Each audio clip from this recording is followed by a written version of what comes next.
who am I? You know, who am I to the people?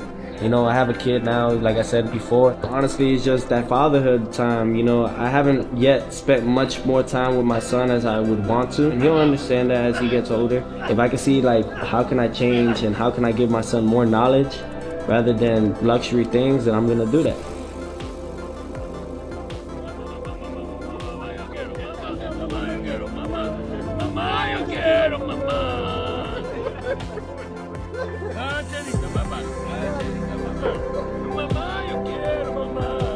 My father, though, is the one that really, he knows me best. He's seen me at my worst, he's seen me at my best, you know, and he's gonna be the one that definitely is gonna tell me the things that I really need to focus on how can I beat this guy. I trust him with my life.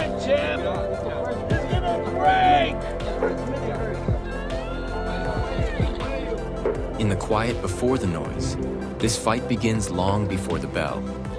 Not in a ring, not under lights, but in the spaces where belief is tested and habits are stripped bare. Two fighters, two rhythms, moving toward the same night from opposite directions. And I just want everyone to see that, you know, my father didn't become trainer of the year just by luck. You know, in 2020, you know, we beat the most decorated fighter pound for pound during that time, Vasily Lomachenko. That was from him. You know, he told me how the game plan had to go. And he'll push him and he'll freaking just try dogging him. But he's trained for that. He's trained to keep on doing that every round. So when he spars, I tell him, okay, you could box, you could box, but what's gonna happen when you can't box no more? You get tired of it and you feel that guy's weight.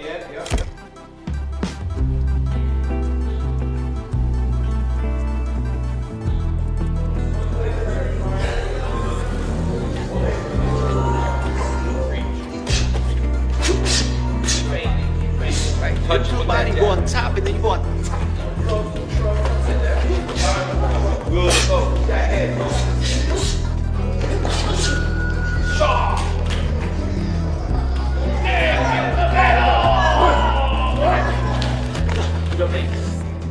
Concentrate. You're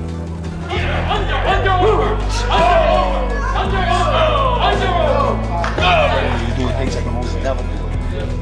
Teofimo Lopez has always lived in that uneasy space where confidence leans into defiance, where belief isn't handed to him through praise but honed through doubt. He's never been the type who needs everything smooth and organized to deliver. If anything, chaos has often been the trigger that brings out his best self. And that's what makes his preparation for Shakur Stevenson so intriguing. Times, you know, I didn't want to go to the gym. I didn't, you know, especially when I had to swim. You know, that was painful.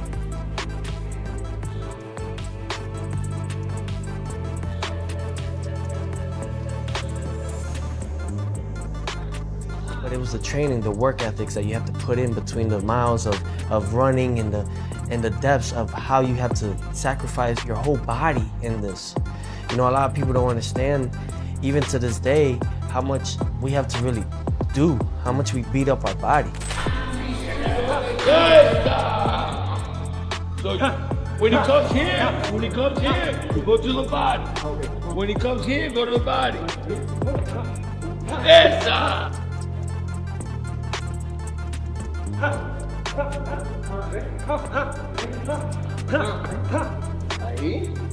Oh, beautiful. He can't touch it, champ. He can't touch it. This time, the noise hasn't altered him. It's sharpened him. Behind closed doors, Teofimo's training has focused on tightening the areas of his game that don't depend on adrenaline, managing distance more effectively, staying disciplined between bursts, and forcing structure into moments where he once improvised. You know who that is, right?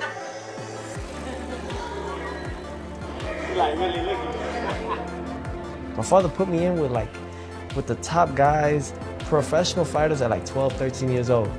You know, and that was something that I really enjoyed the most because it was hard. I would cry, I would run away, I didn't like it. I would tell him like, you know, this is not for me, I want to quit. And he would just, nope, no, you could do this. My father would flip it around sometimes and say, okay, you want to quit, we'll quit. And literally I would stop for maybe a day or two and bug him, be like, hey, I want to go back in the gym. So I believe we had this connection, obviously, since birth. The focus isn't only on power or athletic surges.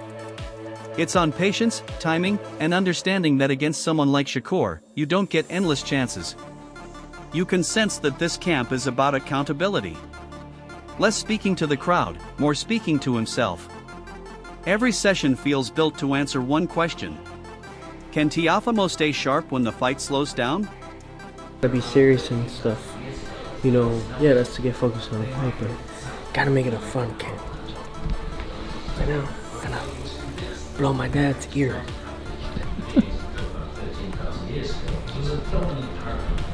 In the study of ancient America. But it was wrong. Cover me. The old notion has been completely overturned. Fossilized human footprints have been found in the New Mexican desert. I don't feel good, bro. Why you do that to me, bro? And you film that too, man? You better erase that He understands Shakur thrives when rivals become frustrated. So, the work now is about resisting that pull and learning to press without hurrying. This isn't the Teofimo who's chasing moments. This is a fighter trying to command them. And that's the most dangerous form. Learn to take breaks in between camps, you know, or even in camp. We're so focused at what's at task that we end up forgetting to have fun. You know, we have a long week of training. Let's reward ourselves for that. And on the other side of that preparation, Shakur Stevenson, a fighter who has never needed chaos to find himself because discipline has always been his natural setting. Today we're doing sparring breakfast. So we're gonna do a little mixed potato hash with some chicken, sausage, and some protein pancakes and some ancient grain sourdough. Ready. Too slow.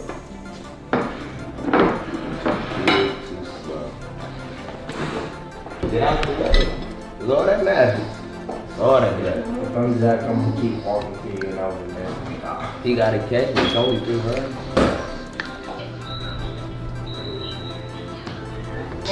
Yeah, get ready. We need to report for that. Bring the smoke back. That dude ain't going into it. Looking right for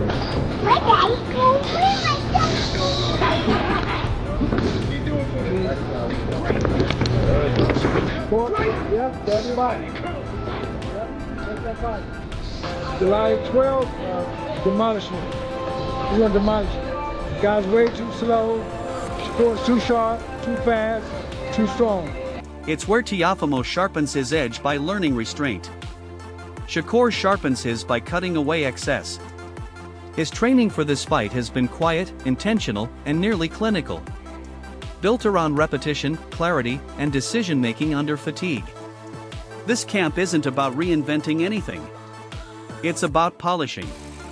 Every session is structured to reinforce what already makes him dangerous.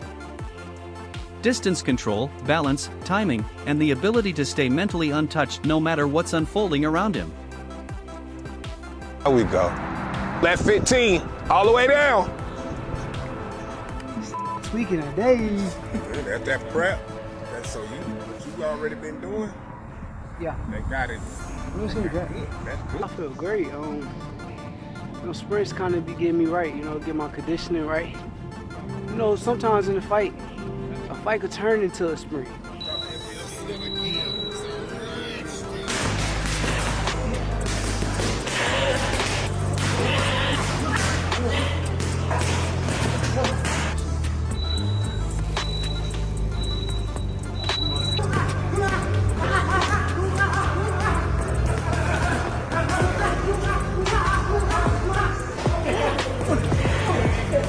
Shakur trains like someone who expects problems, not surprises.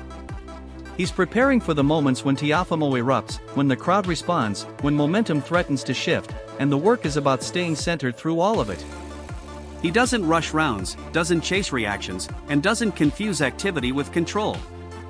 Everything is about efficiency, removing options, forcing mistakes without forcing exchanges. Shakur knows this fight won't be won with emotion or volume. It'll be won in the quiet seconds between punches, where positioning beats power and patience beats impulse. This preparation mirrors that mindset. He's not training to prove anything. He's training to execute. Like coming up, I heard you was the one that wanted to fight, right? Yeah. I actually set this fight up, and I honestly did it because I wanted to push myself. I know that Teo is a tremendous fighter. I know he's on an extremely high level, and I feel like, well, I know that I can beat him, but I know that this should be a tough set, so I'm ready. Who were some of the other options you had? Lamont Roach. That would have been a real good fight, man. But I mean, Teo, he's a bigger name though, so I see why you went with him. Yeah, bigger name, and also he got the more accolades. He's been undisputed before. He's won belts at 35, won belts at 30, at 40. So he's more accomplished. So I know that would be a better name on my record. And while Shakur is up there refining silence and precision, Teofimo Lopez is doing something equally revealing in his own way. He's speaking like a man who truly believes ownership matters. Listening to this interview, I don't hear someone trying to persuade us. I hear someone reminding himself. Teofimo isn't selling bravado. He's defending territory. When he says Shakur can't take what he's bled for, that's not promotional talk. That's identity talk. And I actually like how self-aware he sounds here. The video game references the Roy Jones Jr. discussion, studying legends like Roy Jones Jr. and Henry Armstrong. That tells me this camp isn't just ego reps, it's curiosity. Teofimo knows pure athleticism won't be enough against Shakur Stevenson. So, he's searching for layers, deception, timing off feints, the things that don't show up on highlight reels but swing rounds. I think at certain points in your career, right, you have to realize that you don't know everything, right? And sometimes you have those, like the likes of Roy Jones Jr., who was arguably the best fighter in the 90s, even the early 2000s, and for him to want to, help me in some sense, maybe there's something that I'm not possibly there yet with that he could possibly add to my arsenal, and I would love to see more. I would love to learn more. That's like some type of... I love that he openly admits he doesn't know everything because that's growth, not weakness. And when he talks about mindset, faith, destiny, you can hear how deeply this fight is tied to legacy in his mind. He's not trying to out-talk Shakur. He's trying to out-believe him. Even his take on Shakur being labeled boring is smart. He doesn't brush it off. He accepts it and says, good. That's why I'm here to disrupt it. Now, that's Teofimo in a nutshell. He doesn't reject narratives. He challenges them directly. So while Shakur is sharpening control in the quiet, Teofimo is sharpening conviction in the noise, studying, adjusting, convincing himself that when the bell rings, belief plus preparation equals takeover. And whether you agree with him or not, you can't deny this. He sounds locked in, not scattered. That's a dangerous version of Teofimo Lopez walking toward this fight. What's it like seeing him now kind of face to face? When you look at him, what do you see? Because obviously you're not locked in just yet, and the closer it gets to a fight, obviously things turn a little bit. But when you do look at Shakur, what do you think of him? I think, I don't think too much of it. I think that he believes in himself, that's one thing, but I'm here to destroy his dreams and all that he wants to do and become. You can't take this from me. I worked very hard for it. I've bled for this, and I'm not taking nothing from him, but I just believe that what's gonna happen next is for destiny in the boxing ring. And right after hearing Teofimo speak with that blend of conviction, reflection, and this is mine energy, the conversation takes a sharp turn when Shane Mosley steps in, and it feels like a veteran tapping the chessboard and saying, alright, now let's be honest. When a guy like Shane Mosley calls this a true 50-50, that's not fence-sitting. That's respect for danger on both sides. I like how he frames it. Not about hype, not about records. Just one simple question. Who imposes their will first? And that's the real tension here. You've got Shakur who wants the fight quiet, measured, controlled like he's dimming the lights round by round. And then you've got Teofimo, who can flip the switch and turn angles, speed, and power into pure disruption. Mosley reminding people that Teofimo can actually box when he chooses his key, because casual fans forget that part. This isn't some wild brawler hoping for luck. This is a guy who figured out Lomachenko in real time, which is not a casual accomplishment. I think you're going to need a couple of rounds, but the first round is going to be very interesting. Maybe you see some tails, but I think maybe 2 or 3 you're going to start seeing one lead the other.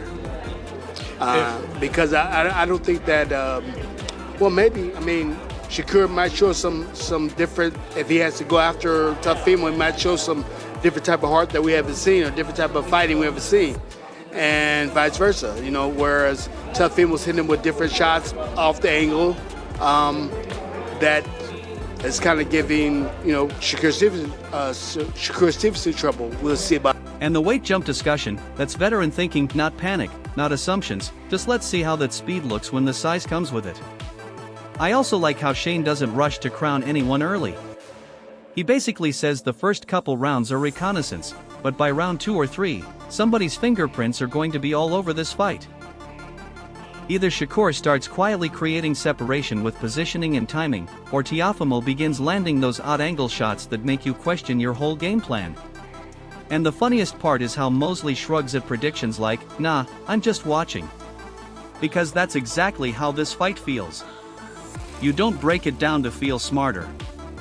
You break it down to understand how thin the margins are. This isn't about who looks better on paper.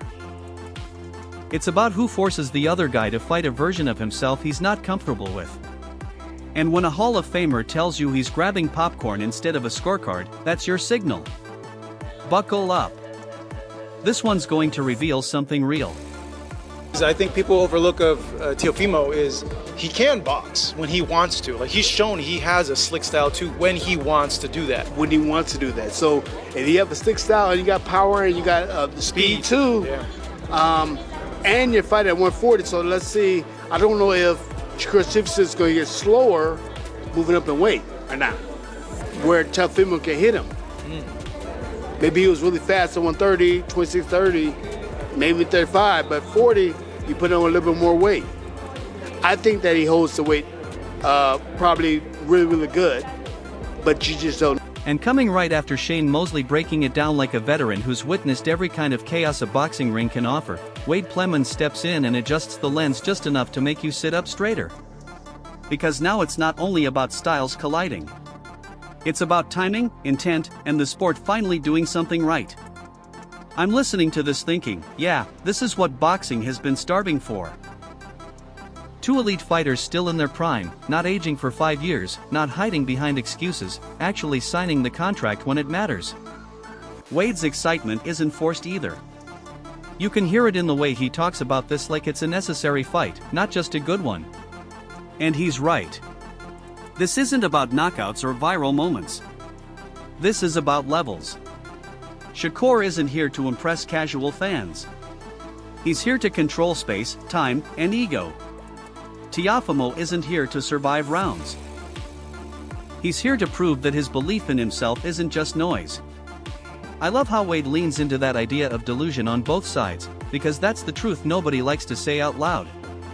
Great fighters have to believe they're unbeatable, even when logic says otherwise.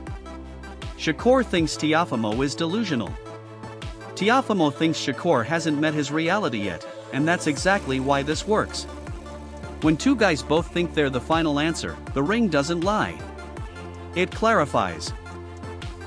Teofimo's delusional, Shakur has that same delusion. It's what propels both of them to the highest degree. Now here was them facing off a couple of months ago, I think, at this point. And this is what I was talking about. Shakur is, in stature, the bigger guy, which is crazy because he fights at the lower weight. He's a bit more skinny, obviously, but now he's coming up to 140, and it feels like Teofimo Lopez can't go much bigger than 140. Like, I've heard him talk about going to 147. That would be the highest I would think Teo should go, but here's their face-off. Well, quick, Izzy, you should be in the middle. I know I'm there. Yeah. There you go. Yeah. He going to Like, these dudes don't hate each other, and you don't necessarily have to. There are certain fights where that level of venom is needed, and what really makes Wade's breakdown land is how grounded it is. Despite the hype, there's no pretending this is a brawl. No selling a knockout that might never come. This is a high-skill problem-solving session with consequences. I'm nodding along when he calls this a chess match because that's exactly what it is, but with egos attached.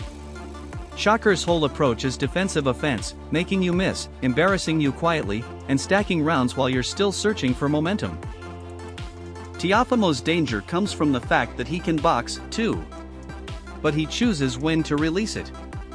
And when he's locked in, he turns small mistakes into big moments fast. Wade pointing out that Teofimo has already been beaten while Shakur hasn't is important. But it's not a diss, it's context. It means Shakur has to answer questions Teofimo already faced and survived. And Teofimo has to prove that the inconsistencies are behind him when it actually counts.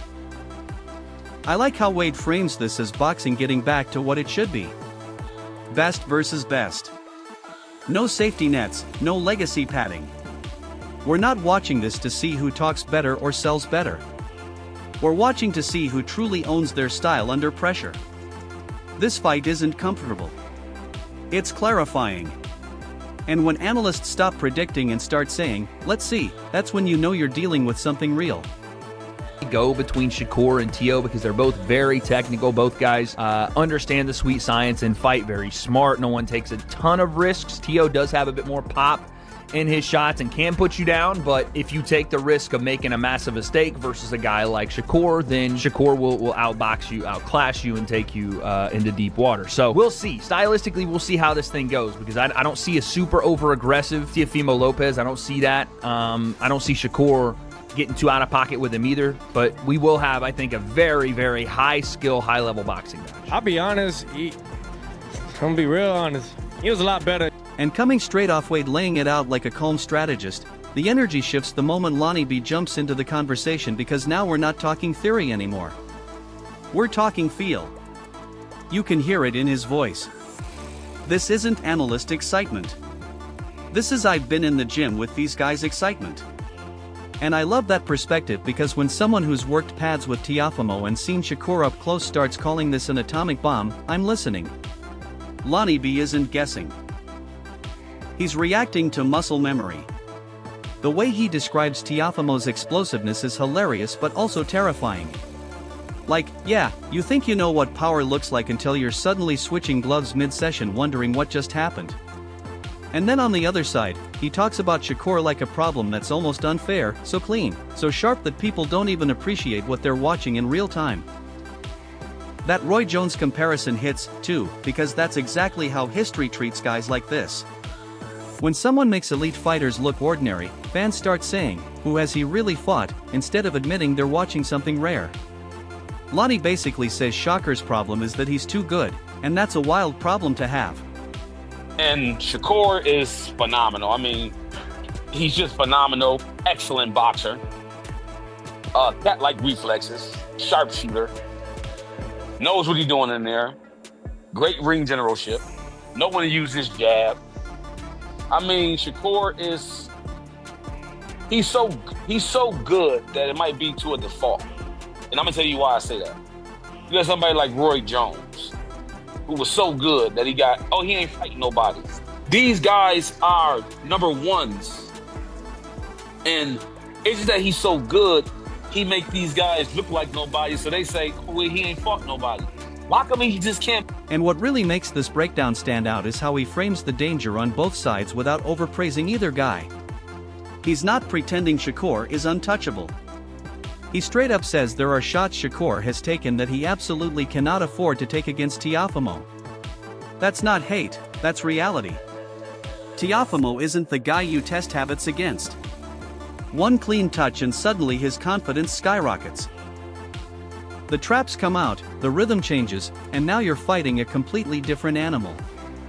I also love the Floyd versus Roy analogy because it explains everything in one sentence without disrespect. One guy dares to bend the rules because he can. The other guy perfects the rules until they feel suffocating. And that's why this fight feels special. Lonnie B isn't selling a boring chess match or a reckless firefight. He's saying this is jazz versus jazz. Two masters improvising in different languages. If Shakur doesn't strip Teofimo's confidence early, things get dangerous fast. If Teofimo can't disrupt Shakur's calm, he's stuck chasing shadows for 12 rounds. That's the tension. That's the beauty. This isn't about who looks cooler on highlights. It's about who can stay himself when the other guy forces you out of your comfort zone. And when someone who's seen both camps says, "This is a classic," that's not promo talk. That's a warning. Because Tio, he's one of those guys. Once he feels once he touches some skin, that get him going, get him warmed up. Like, okay, he gets more brave. Like, okay, the wheels start going. Oh, I can do this. I can do that. I can do this. I can do that. And you can see him putting the when he's in the zone, it's almost impossible to stop it because he's tapping his back of his heel and he's setting up different traps and his confidence is like the key factor of his fight, right? There we go. If his confidence is here, you can almost kiss the fight goodbye. So Shakur has to rip his confidence from the second the fight starts and keep it that way, because if not, there we go. He got to keep that gas. So when you stack all of this together, it stops being about who sounds more confident and starts being about whose identity survives contact. You've got Teofimo Lopez sharpening belief, layering structure onto chaos, convincing himself that ownership matters and moments belong to him. On the other side, Shakur Stevenson is refining control, trusting process over noise, preparing to let patience suffocate urgency. Then you add Shane Mosley reminding us this is about will. Wade Plemons framing it as boxing finally doing things the right way, and Lonnie B pulling the curtain back on what these guys actually feel like in the gym. Different voices, same conclusion. This fight isn't safe. It isn't comfortable, and it isn't predictable. It's a collision of philosophies. Does disruption crack discipline? Or does discipline drain disruption?